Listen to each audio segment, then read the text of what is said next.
morning and welcome everyone to the Moneycontrol live stream. You're watching the opening bell and I'm your host, Mishra.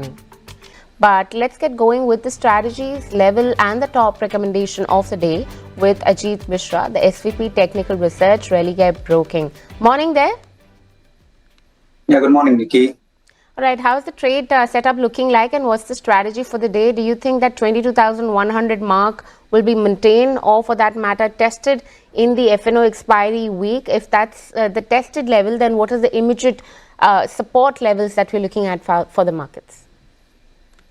So, Nikki, after reclaiming the record highs in the last two trading sessions, we are seeing that a bit of a profit taking in the higher levels. So it's a kind of like the underperformance of the banking, which is largely weighing on the sentiments, while other sectors are still, performing well. They are participating on the rotational basis.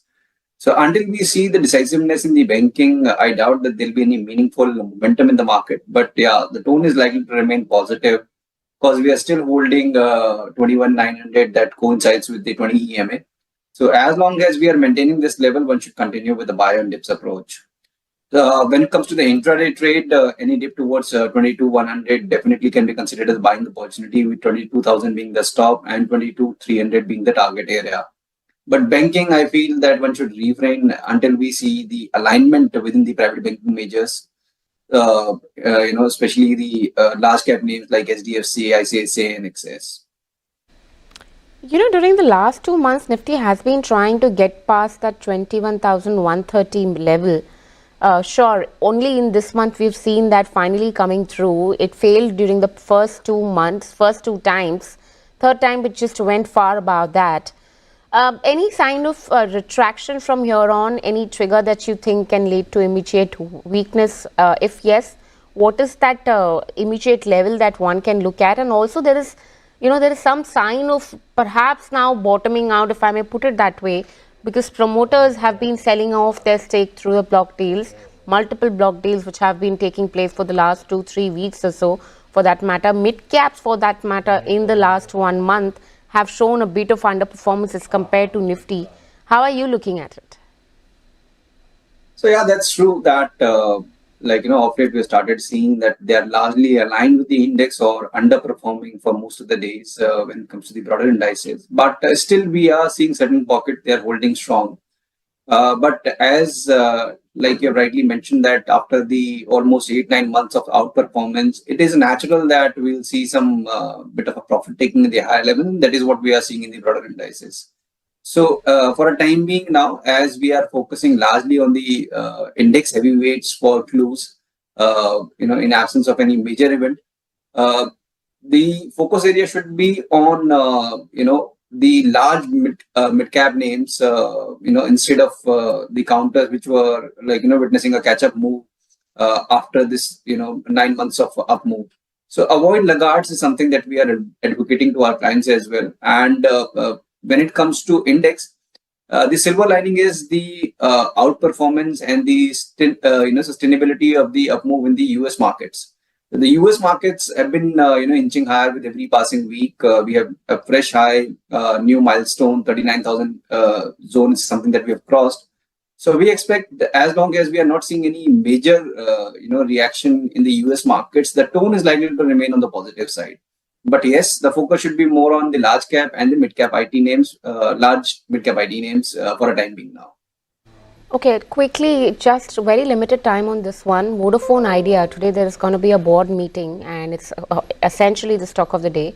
Also Indus Tower, there is a Citi report on that which we're going to be talking about in detail.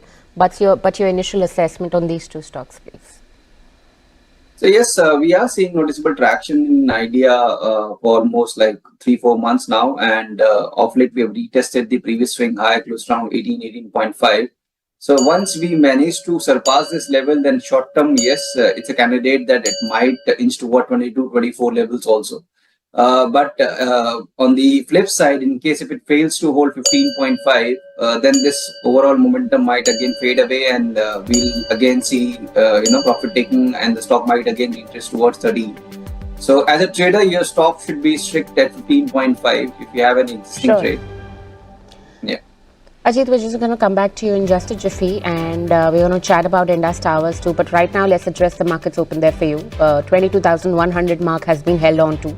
tightly there. It's slightly breached that level, or let's just say flirting around that level in early deals. It needs to be seen if 22,100 mark is maintained for the day. It's slipped below that level for now, but remains to be seen if more losses actually build on to the markets. But Bank Nifty also is down and out in trade, 46,500 mark. And if you look at the advanced declines at this point of time, market breadth clearly is in the favor of advances. Momentum building in for few stocks, but on the index level, you're seeing that completely, fair bit of mid-cap index where the trend seems to be a bit of positive there. It's a flat start with a bit of positive bias, and small cap index is showing fair bit of traction. 0.25% maintained on that one. There's a fair bit of outperformance which has come through from the small cap index. But do bear in mind the fact that in this month we've seen that underperformance coming in from the broader indices as compared to the frontline Nifty 50. Nifty IT on the other hand, you're seeing fair bit of traction building in for Nifty 52. But let's also look at Nifty PSU banks, and along that also look at Nifty metal, because that's the one which has been doing extremely well in trade, right? So fair bit of traction there, and Nifty metal index also showing fair bit of outperformance there. 0.25% clocked in early deals for Nifty metal index. Top gainers and the top losers that we have on the screen for you at this time. Of course, PTM will also be another stock that you need to keep a close eye out on. And HCL Tech, TCS and Ultratech Cement. These are essentially the top gainers that we have. Grasim, Wipro, Infosys. It is a day which is clearly led by IT stocks. Nifty IT index is something that we need to be watchful of also. UPL, Cipla and Eicher Motors, another top gainers that we have on the screen. Let's look at the top losers now, just to see the fair bit of losses coming in from Axis Bank, ONGC and Power Grid.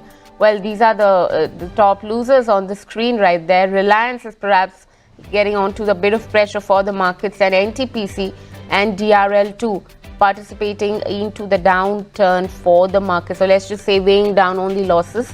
Let's come back to Ajit and check with him what does he make out of this.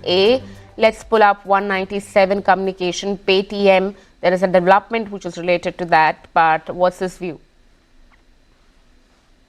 So, Nikki, Paytm is something that one should avoid any trading position for a timing now, considering the kind of news flow that we are seeing. Those who are holding, yes, we are seeing recovery, and this recovery may strengthen once it manages to cross 460 mark. That's the hurdle of the short-term moving averages on the daily chart. And upside, then maybe 500, 510 could be the area where it might head to.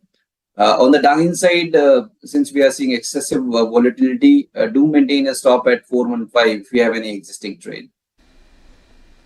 Okay.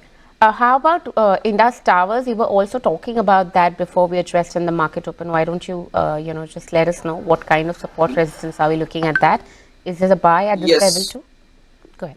Yes, so it's a long underperformance the stock had witnessed after retesting the record highs around 2017. Since then, the stock was trading with a negative bias, though there were the phases of intermediate recoveries, but it couldn't sustain. So this time around, the kind of volume price action that we are seeing, possibility of making a sustained up move seems higher, and maybe close to around 280 to 300 positionally is something that the stock might inch towards to. So yes, one can look at accumulating this stock even at current levels. One can add more in case if it witnesses any dip around 240, and for the entire position your stop should be at 230 with a position target of 280 in next 1 to 2 weeks. All right, I'd also want to chat about TCS because a couple of brokerages suggesting now UBS has upgraded it to buy rating finally after the kind of outperformance that has come through for TCS in the last 2 months. Perhaps, I don't know if it's right to say it's late to capture, but what do you make out on the charts? I still feel that the IT majors have decent upside considering the phases of underperformance that we had in the IT pack in general, and TCS though it's trading at the record highs. The good part is that we are not seeing any major selling pressure. Even at the high levels, it's a normal consolidation that we are seeing at the record highs. So yes, one can definitely look at TCS for the short to medium term perspective. And if you have an existing position, one can continue to hold. As a trader, your stop should be at 39.50 if it's a very short term trade. And 42.50, there's the immediate swing high that can be considered as a target area. All right, Ajit, we are just going to leave it at that. Completely timed out in this edition. But thank you so much for taking out the time and having this conversation right here with us.